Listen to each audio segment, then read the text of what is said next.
there's traditional human design, but then there's quantum human design. So what I believe what I said to you, because you were like, would you call this a science? And I was like, absolutely, I would call this a science because it combines astrology, astronomy, the Chinese I Ching, the quantum physics model, the chakra model, the Hindu, the Kabbalah tree of life, even with the work with gene keys, it's starting to validate some of the biochemistry that happens. And so it's a combination of ancient science and modern science. Welcome to the I Learn, Therefore I Can podcast, an iRise performance consulting production where we explore the dynamic world of performance through a learning and development lens with a focus on achieving excellence. I'm your host, Lonney Gregory, and I'm inspired by those of you that wish to be better at what you've been asked to do. Welcome to another empowering episode of I Learn, Therefore I Can. Today we're thrilled to introduce Diamond Drip, a coach, speaker, and human design enthusiast who's on a mission to help people ditch self-doubt and fully embrace their true selves. Diamond's journey began in visual communications and brand strategy, but like many entrepreneurs, she found herself stuck in the hustle, feeling stressed and out of sync. That all changed when she discovered the transformative power of human design and gene keys. It was a game changer. Now, Diamond's passion is to help others uncover their unique energy blueprint, empowering them to trust their instincts and live authentically. Whether through her coaching, speaking gigs, or podcasts, she's here to guide you in building a life and business that feels like you at your best. Diamond's favorite saying? The limit doesn't exist, but fear and self-doubt will make you think it does. If you're ready to break free, embrace your quirks, and unlock your limitless potential, this conversation is for you. Tune in now and start your journey toward a life that's fulfilling and 100% authentically you. Friends, you've just heard the incredible introduction of my guest, Diamond Drip. I am so excited to have this conversation. You know, friends, when we first met, Diamond and I, and we had a conversation about the podcast and other things, she absolutely blew my mind with what she does, how she does it, and the program that she took me through to understand more about myself. So, you know, our show is I Learn, Therefore I Can. I tell you, I learned some things about myself in those first few minutes having this conversation with Diamond. And this was before the podcast that just really blew my mind. And I was like, you know what? We have to have a conversation. We have to do an interview. And most importantly, friends, you all need to know and hear and understand what she does. So here she is, live and in person. Diamond, how you doing, friend? Hey, Lonney. Yes, it's funny because I pulled your chart up before we got on here and I was like, yes, I remember all of the things that he is talking about right now. He was like, how did you know that? We've only been talking for like 30 minutes. Yes, incredible. So, friends, you heard a little bit in her introduction about what she does and how she does it, but that's just the surface layer. What I've learned to understand, it's a very serious vocation, a very serious undertaking for the purpose of helping others be better at what it is that they aspire to do. And frankly, Diamond, correct me if I'm wrong, what they were like almost placed on the planet to do, right? There's Exactly. that thing. We are not here by mistake. It's not a coincidence. Our presence is very intentional. Anyway, I don't want to give any of that away. We want to save that for Diamond to share. Before we get started, there is something that I always ask my guest, Diamond, and that is, please share something about yourself with us that we can't understand from reading a resume or a LinkedIn profile or anything that you may have published, of course, that you're willing to share. Yeah. So the thing that I would really like to highlight here, especially since you gave those examples, right? The LinkedIn profile, the articles that have been published, they all sound really great. They're like, she's doing okay, right? She's successful, right? Quote unquote. And the thing that I really want to highlight is that I'm constantly growing. Like everything that I do, every success that I have, I always take something away from whatever that process was to get wherever it was. So if it's being on podcasts, the process of getting right 50 no's before you get the yes that actually gets cut up into the podcast interviews.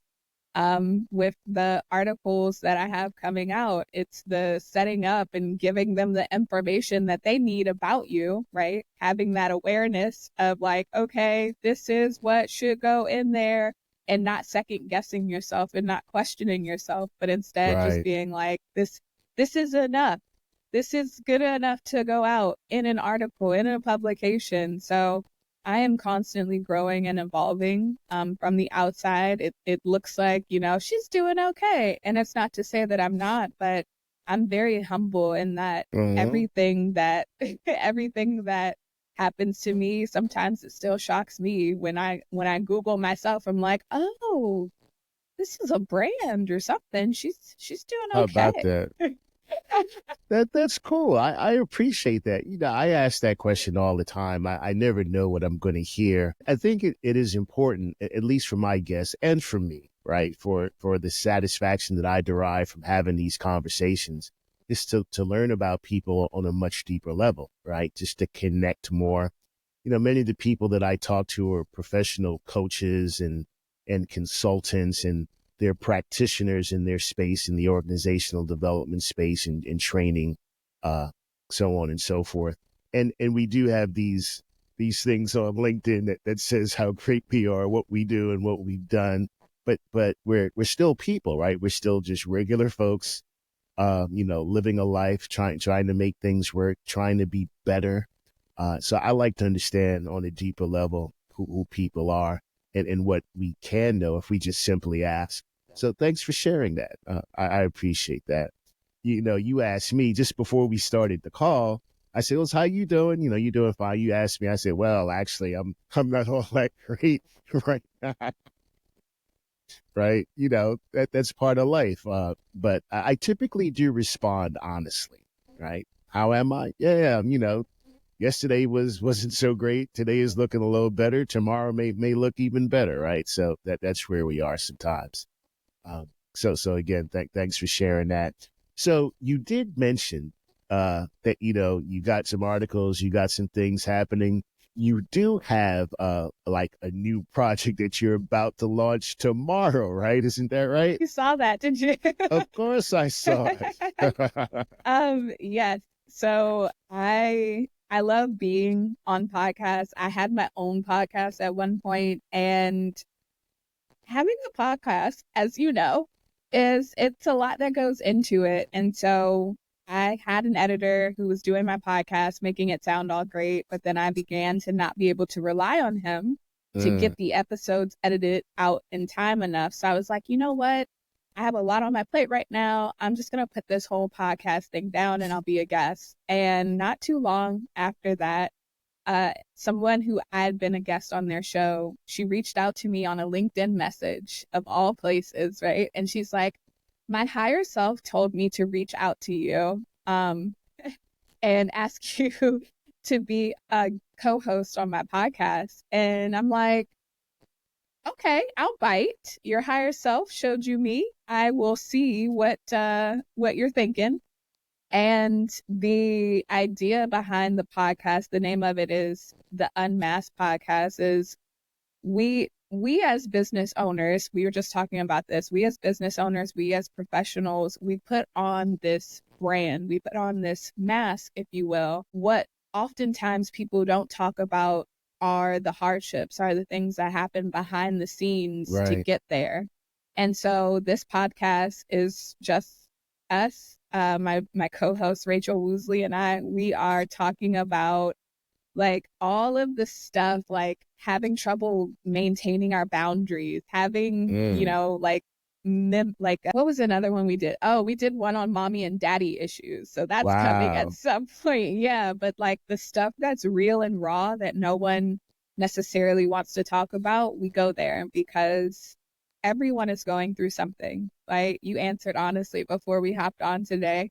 Everyone's going through something, and if we only put out there the good and the positive and the wins, I know. I know.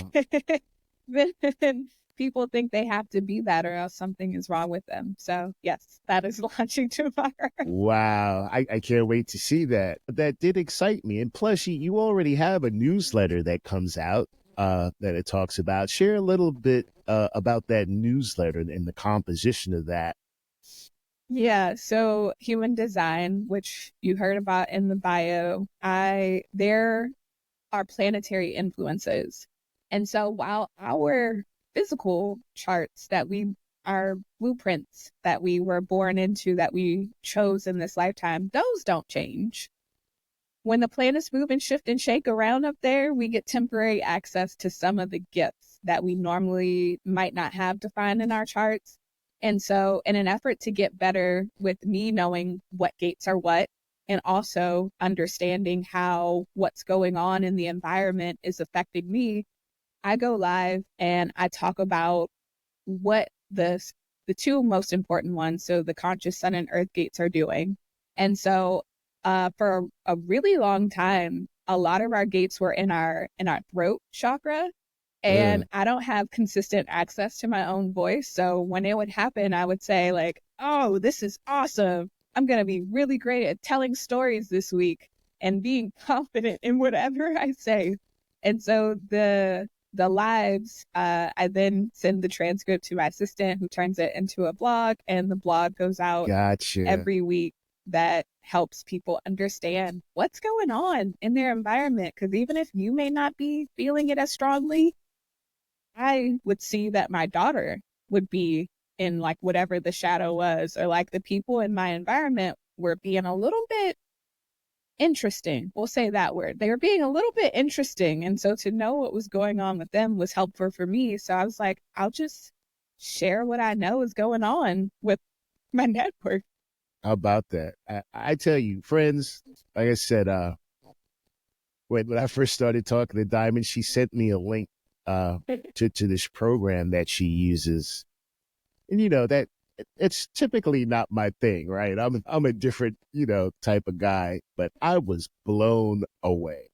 Uh once we went through it and she shared with me and explained to me things about myself that I sensed, I knew had not been confirmed, at least not directly on a piece of paper with somebody to explain to me what that was all about.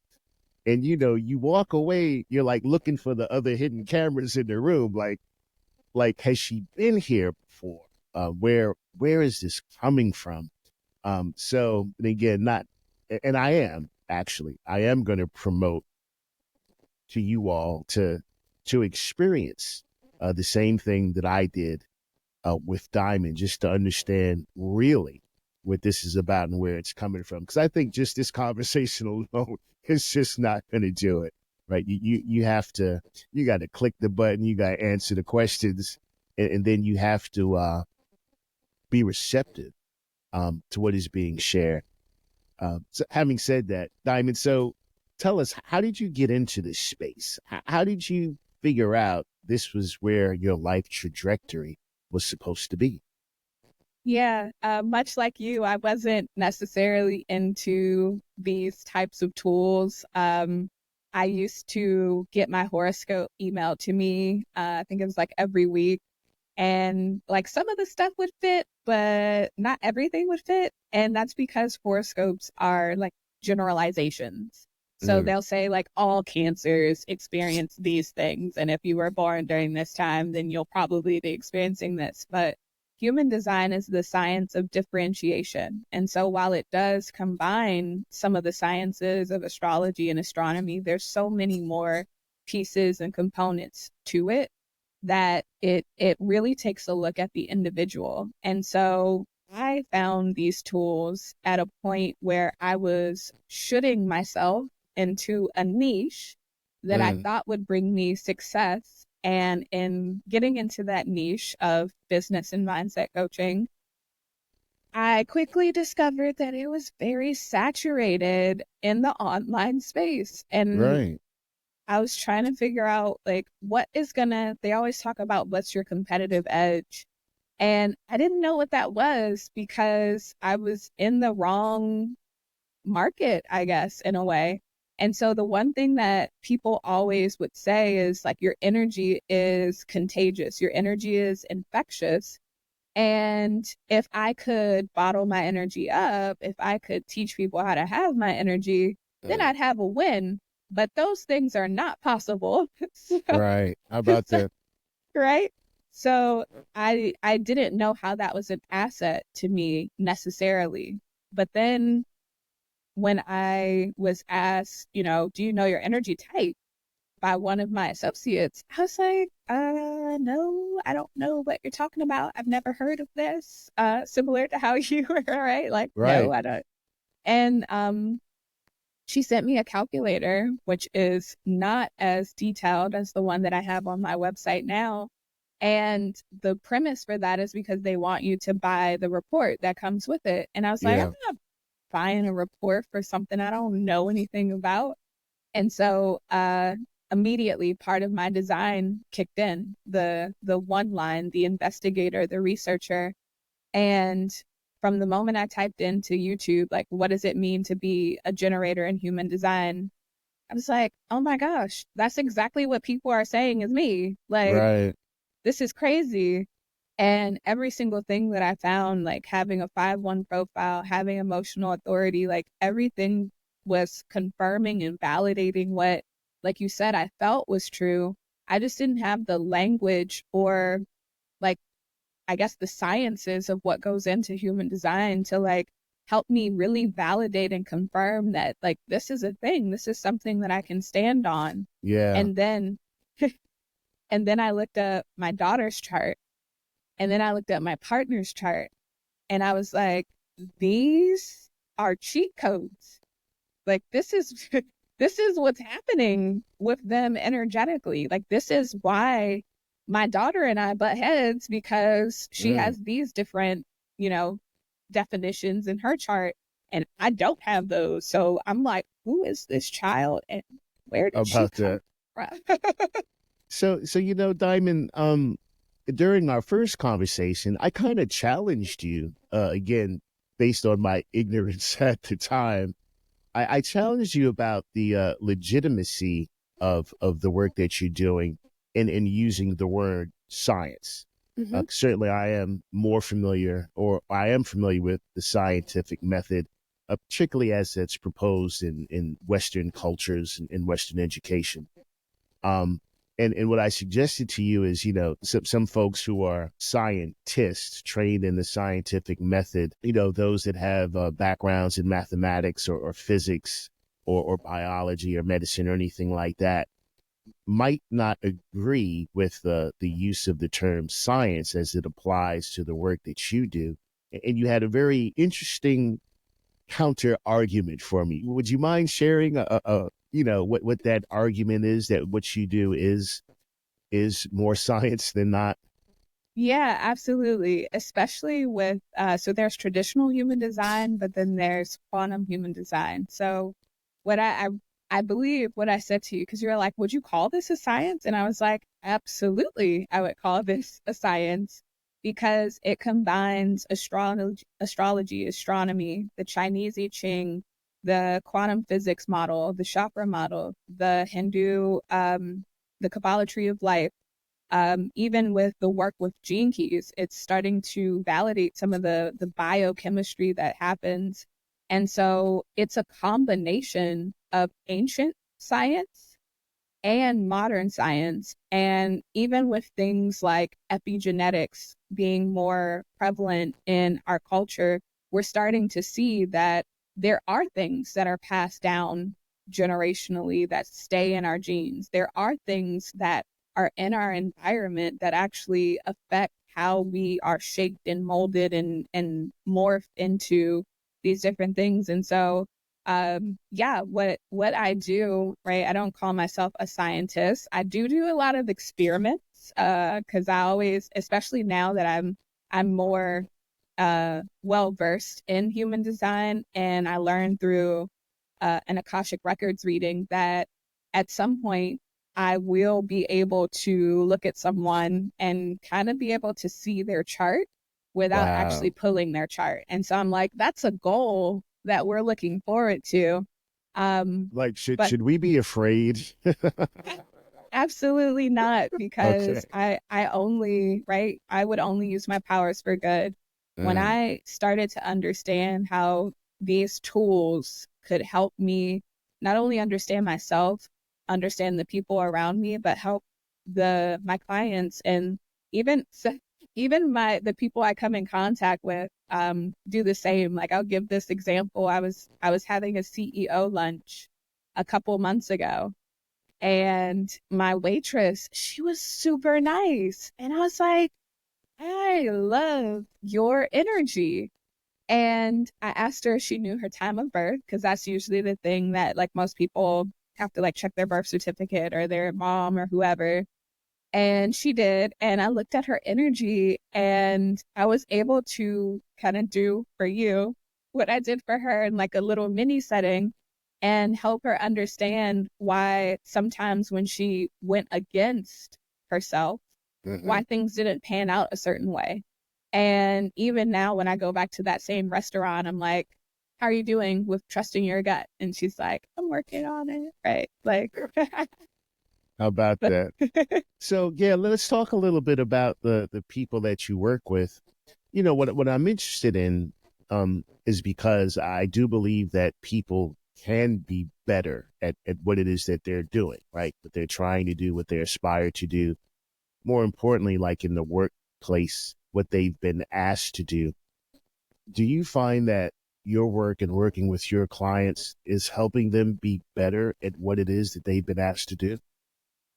absolutely. So it, and I was working on a talk for the corporate space. A lot of the people that I work with, they are like entrepreneurs. They are people who are out there doing it for themselves. But for the people who are W-2 employees, or contracted employees, and they do have someone who's kind of like directing or delegating them where to go, it's super helpful for them to know, if not for work, but outside of work. We're making decisions, we're taking action, whether we're at work or at home with our family, with our friends. Indeed. And so when you know who you are on such a deep level that you're unshakable in that knowledge. Like, yeah, your boss might ask you to do something that you might not agree with, but whereas before you would make yourself wrong for not agreeing with like the status quo, you're like, that didn't feel right for me. I'm going to do it because my job tells me Right. that I have to, but I'm not going to try and shift and change and mold my beliefs to match what I'm being told to believe, because you know who you are, and you're like, I'm not going to. Gotcha.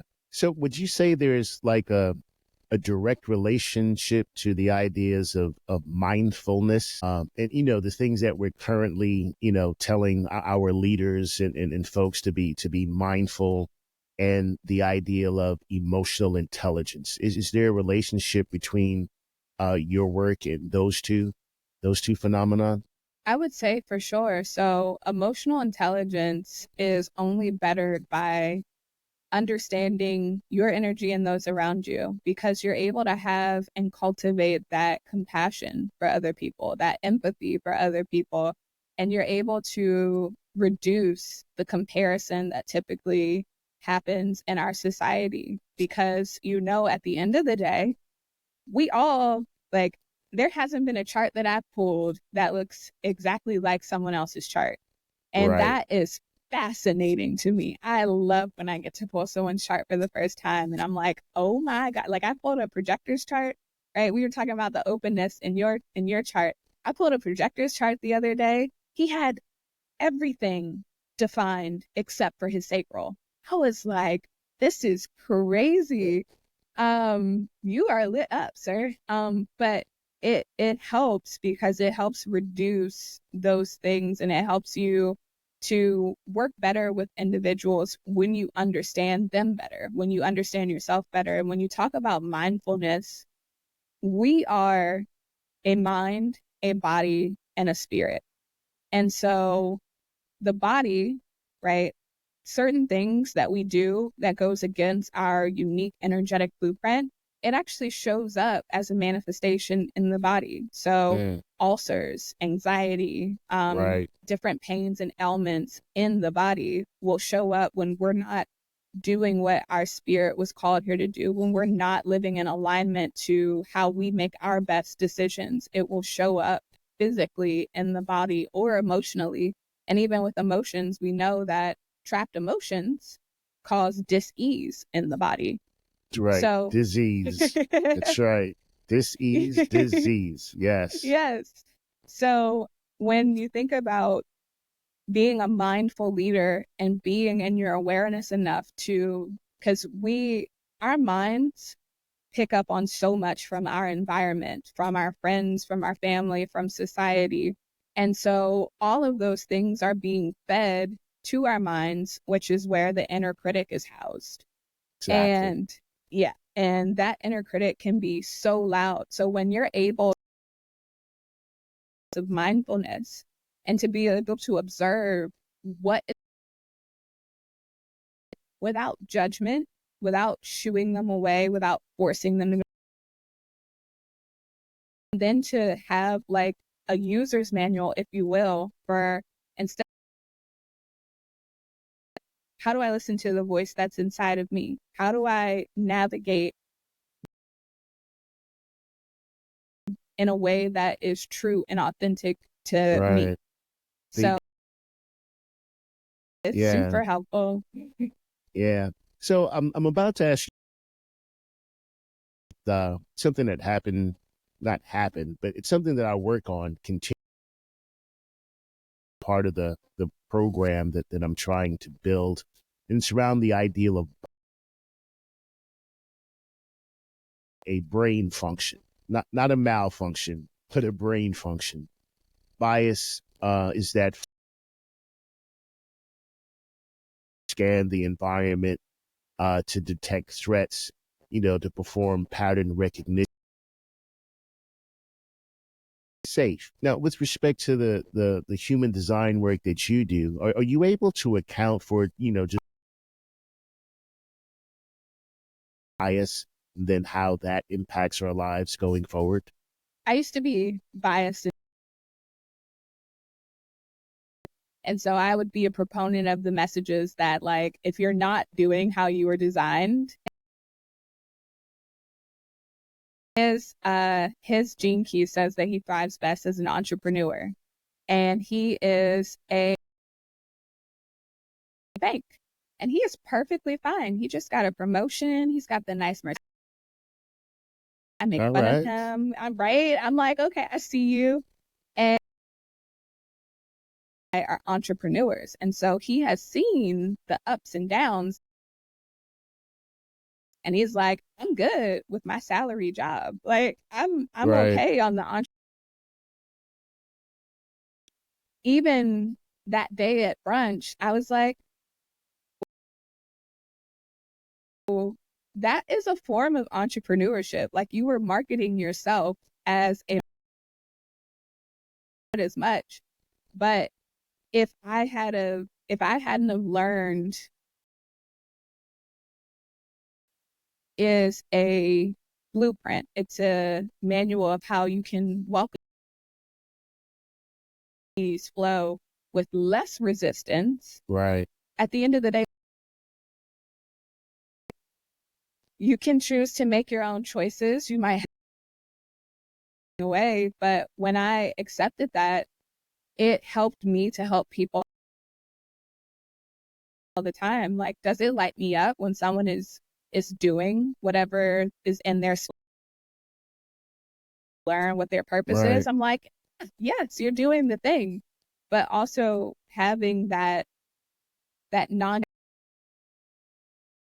I see something is their gift, but they're so deep into their conditioning that my job at that point is to get them to see where maybe they've neglected resistance versus trying to force them to be like, no, this is you, this is who you are, this is we have free will. I'm just here to show you how to use your gifts in a way that's not going How about that? I have a good friend. She's an expert. Coca Lorraine Vera. She's an expert on trauma informed truth. I'm curious about again the relationship between human design and those people. Everything from like sexual assault or any type of assault, uh, addicted to substances.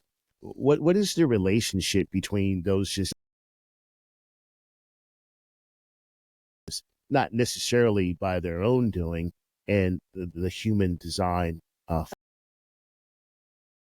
that. I actually just learned a few examples of this. I went to a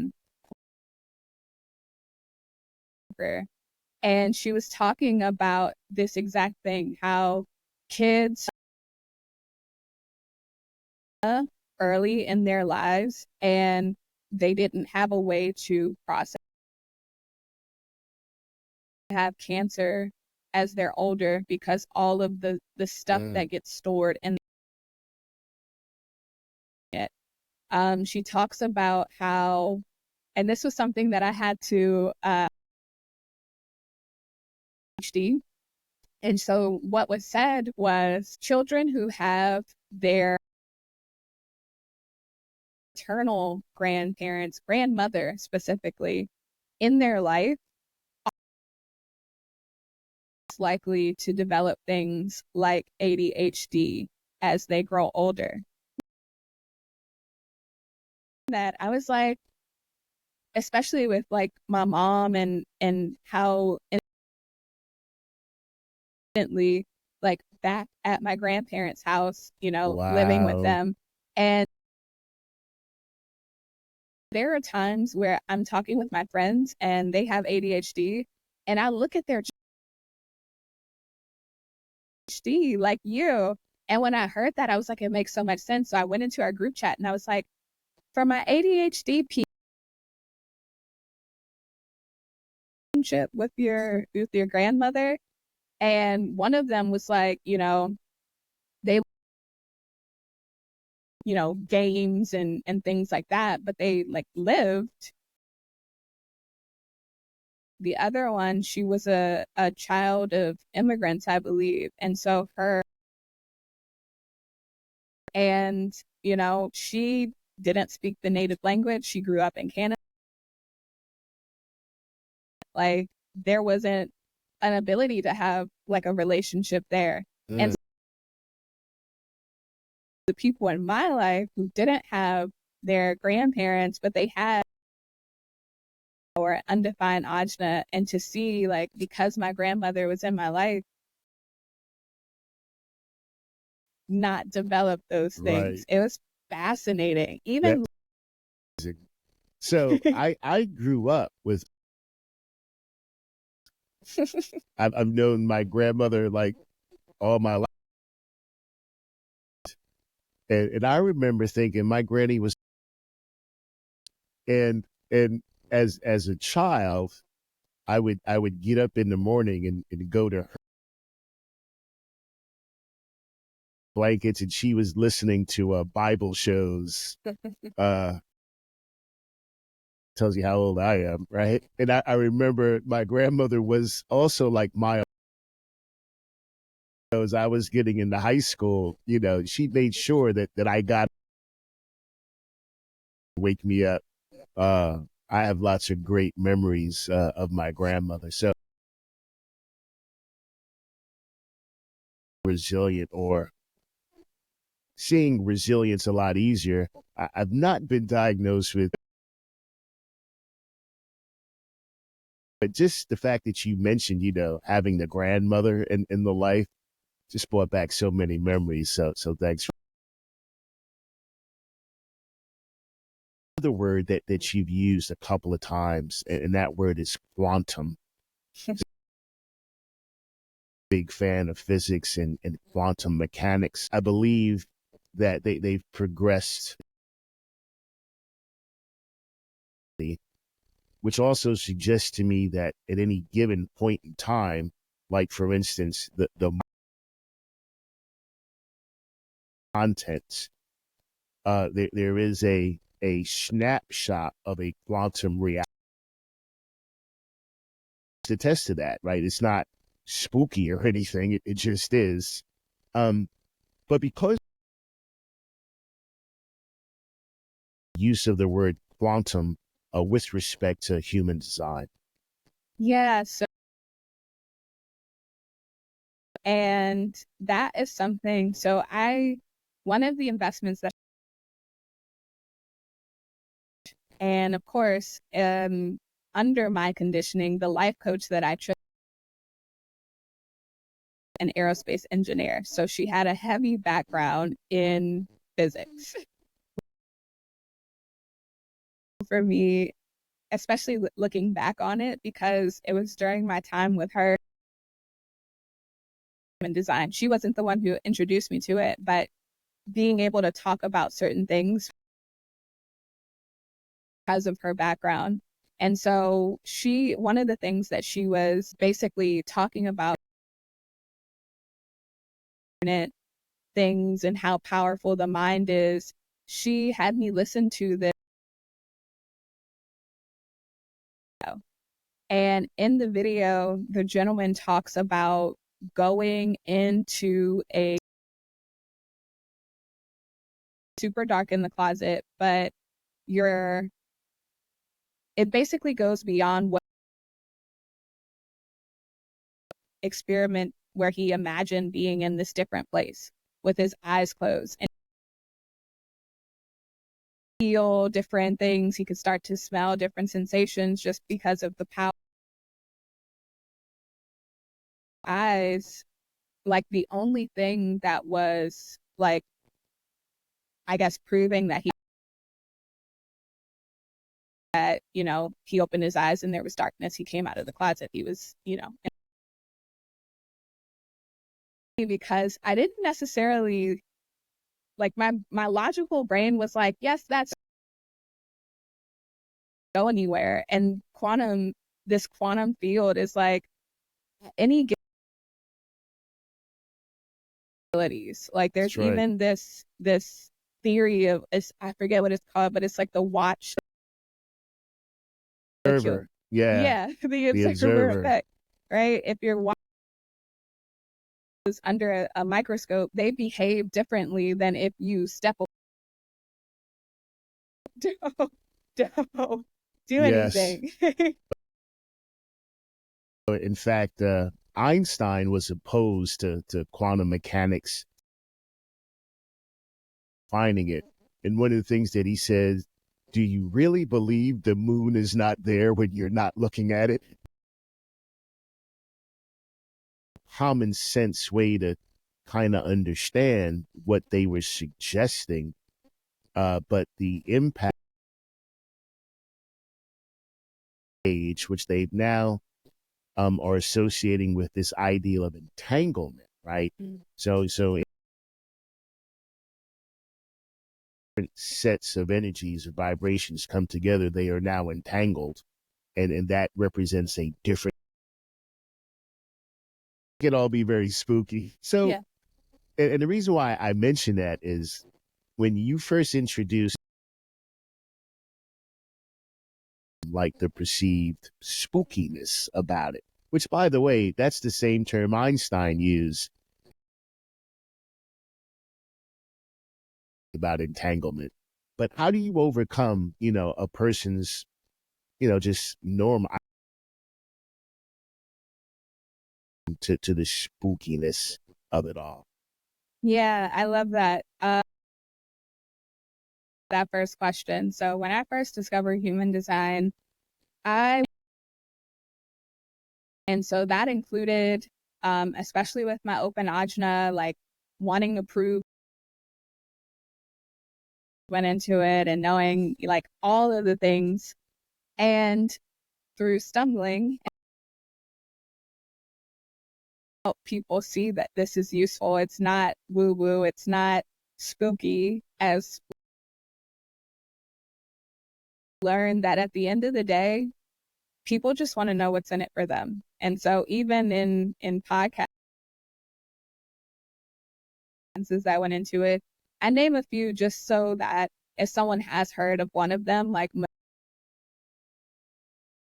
they're able to say like, oh, okay, that's a part of this. Maybe like my interest is piqued enough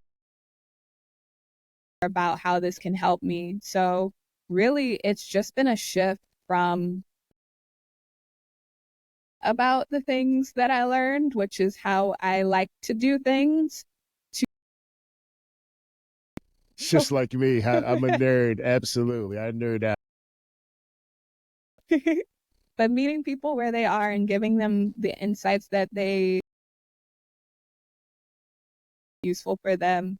And that's one of the reasons why, like, even in human design, I have like this fixed and consistent um way of like, so you at least have a definition with like gate 62 there. So like, but you have like something going for you. And so what happens, or what used to happen, expend so much energy trying to think of exactly what I was going to say to answer versus just Right. like speaking what naturally felt right, that is going to be received in the way that I meant it. And so that's exactly what I do with human design. Like, whether it's the waitress, how can I increase happiness in my life, and letting her know that that sacral, it's okay. Like, absolutely. Or it's the entrepreneur who is strategies and frameworks. And if you do these 10 steps, then you'll work for them, making themselves wrong for it versus Yeah. feeling into like,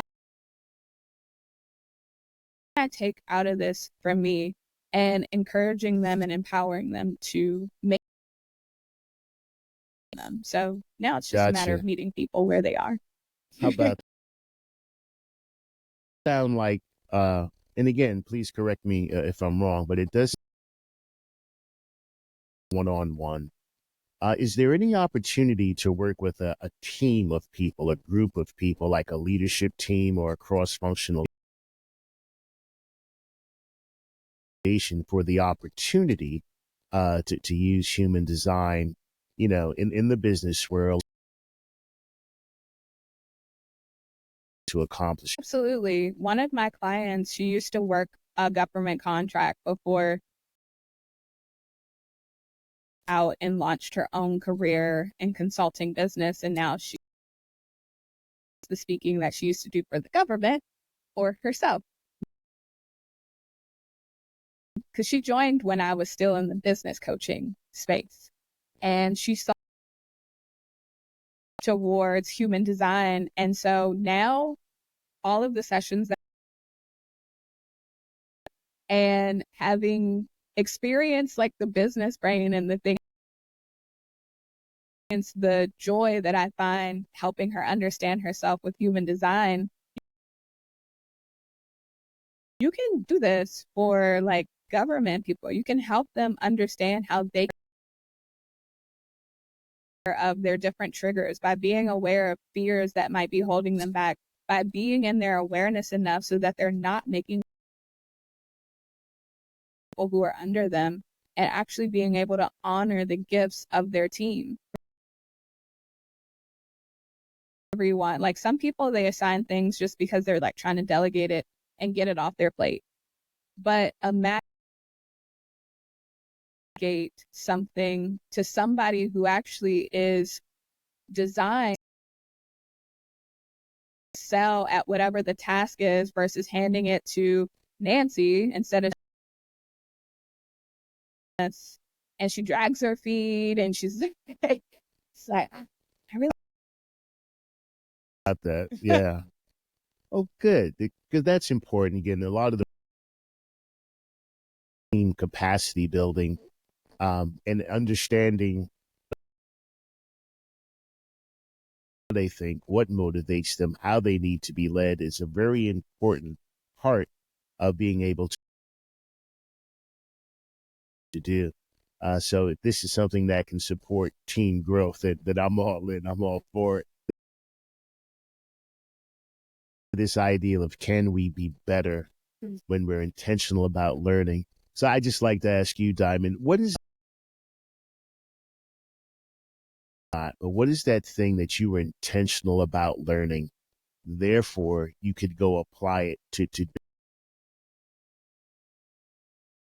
X. Therefore, I can do Y. What are those two things for you? Yeah, from that. So I learned how to navigate the traumas and through in order to not stay stuck in it, in order to let it help me personal development and diving deep into myself and learning how to stand in my worth after the things that I've been through. Like, Stand in your worth. That's cool. I've not heard that. Stand in your worth. Hashtag stand in your worth. I like that. Thank you. yes, Wow. I appreciate you. But yes, learning how to do those things, I did those things for me because otherwise I was going to stay stuck in those places and I wasn't going to be able to expand. I wasn't going to be able to aspire to be greater than the status quo or the things that I had been through. And in doing those things for me, there are people out there. My partner is one of them. He commends me all the time on this. He hasn't gone through the things that I've gone through. But Right. when he is up against a challenge, like he is right now with his anxiety and his depression, he's like, you've been through so much and you are constantly striving and learning things and doing these different things to be better.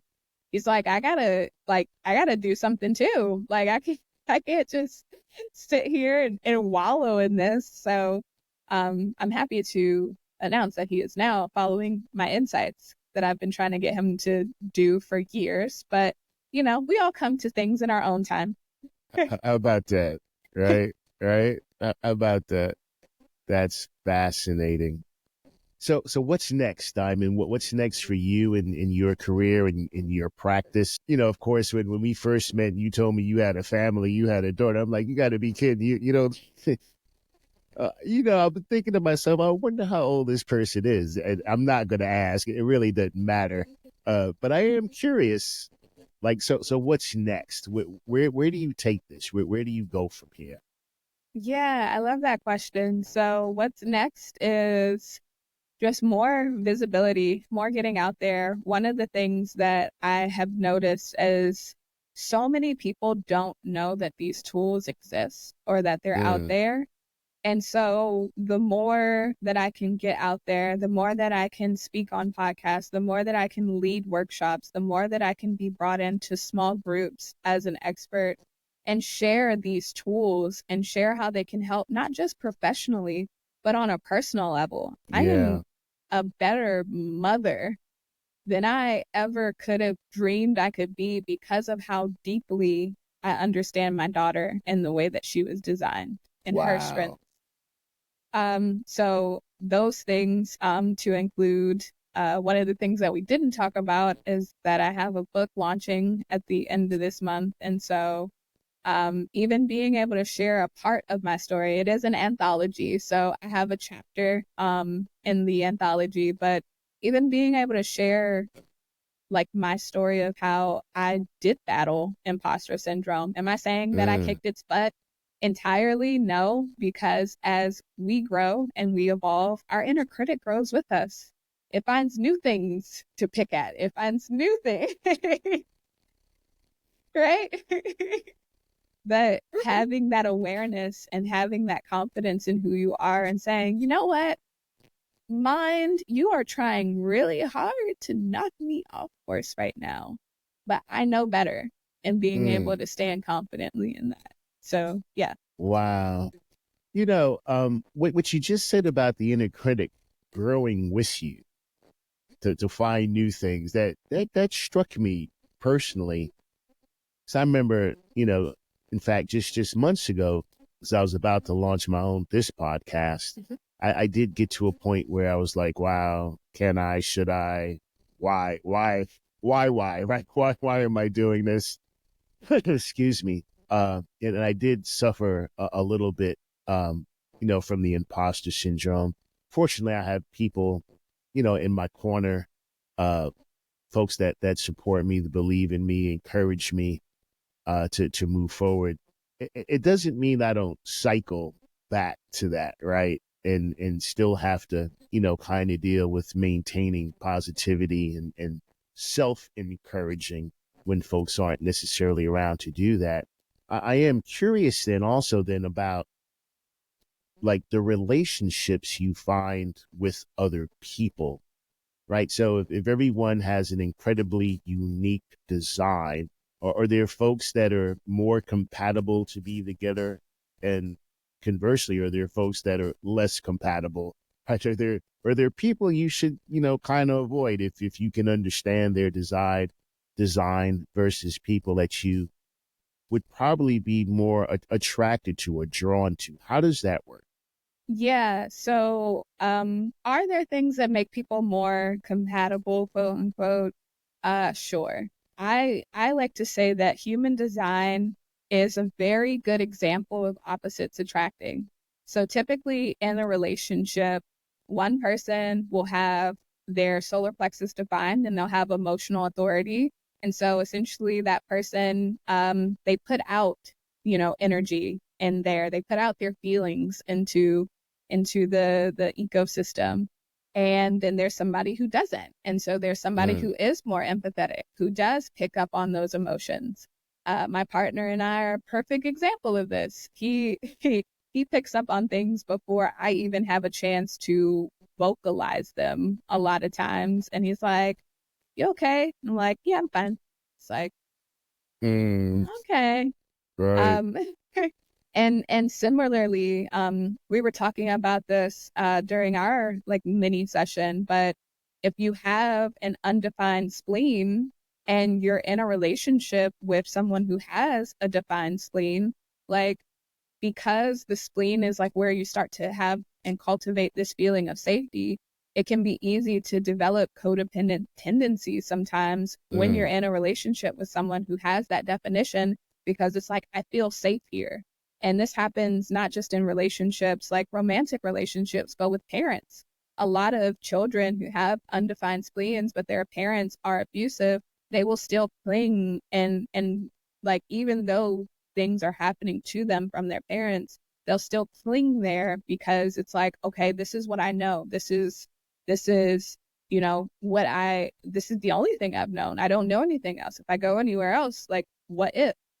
So there are things that we pick up on in other people that we don't have, but at the end of the day, it's just a matter of understanding. That's funny. That's one of my offerings is called "What the heck is up with my relationship?" And so it looks at parent-child dynamics, but also like intimate romantic dynamics, because there are wow. certain things in our chart. There are genetic wounds, there are sexual wounds that show up in our charts that may be triggering for the other person if we don't know what's going on. Like one of the sexual wounds that there are is like the wound of lust. And The, so the transforming that in, wound of lust. yeah, that's the reaction to the wound. And so it can be transformed into a gift of passion, but we all know if you let it linger in lust, that's when things like cheating happen. That's when Uh, things like stepping outside of the relationship emotionally, or there are different forms of cheating, things like that. But that's when those things start to happen because you don't know that's what's going on. So one, you're not aware and you're just reacting to it. But then the other person doesn't know that that's what's happening. And so they they may not mean to, but they may judge you for it. They may have like their beliefs that have conditioned them to believe other things versus one of the things that me and my partner have found is that communication, as simple as it sounds, like it solves so much. Like we talk more now than we ever have in our relationship. And it is so much better for it. There were so many times where we just operated on assumptions, where we Right. operated on like what society said should be happening. And we were mad and we didn't even really know why we were mad, because we were like, well, this isn't how it's supposed to be in relationships, versus defining what our relationship was going to look like for us.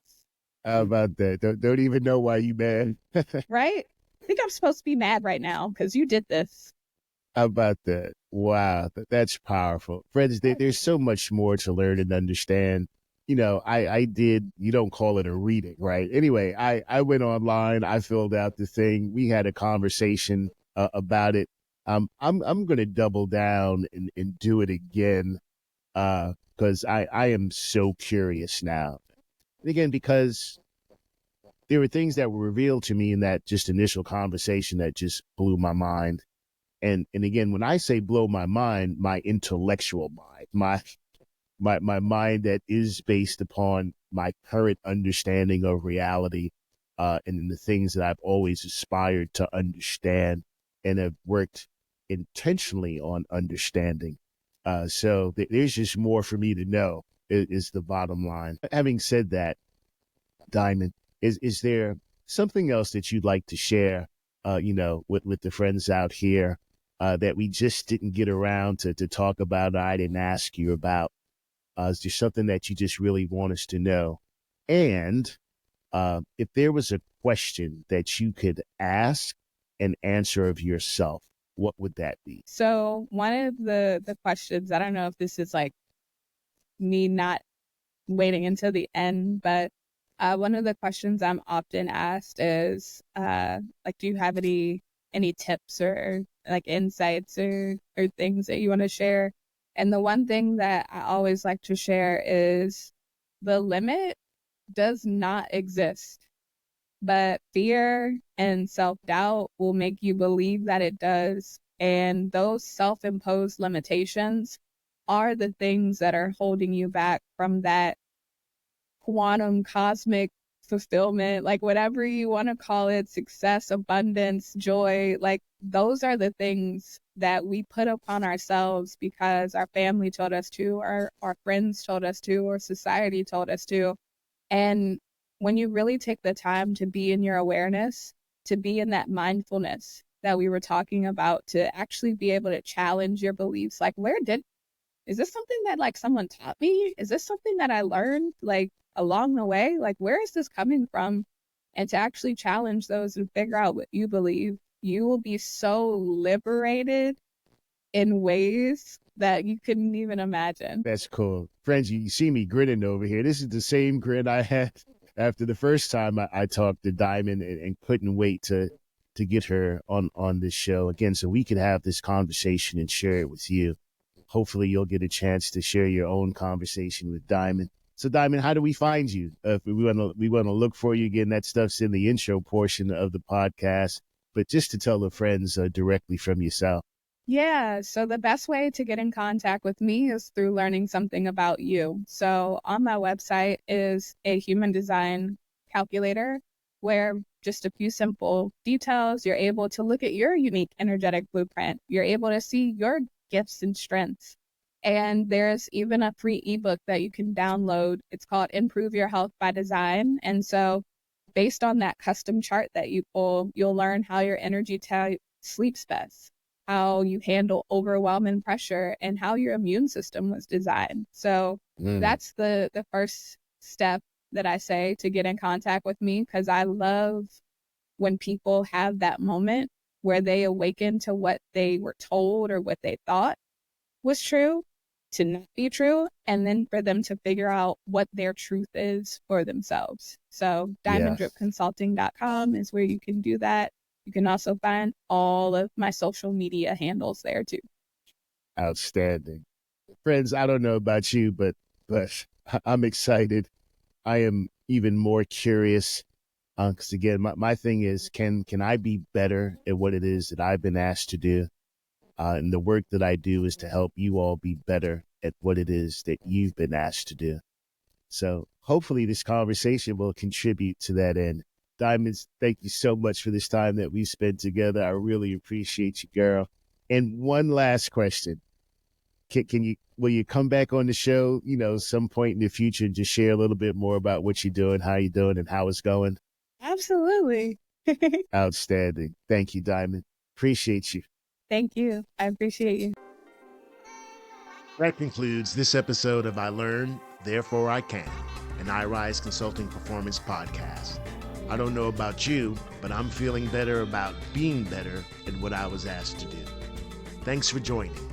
Thanks for listening, and thanks for learning, because learning matters and performance counts. Be well.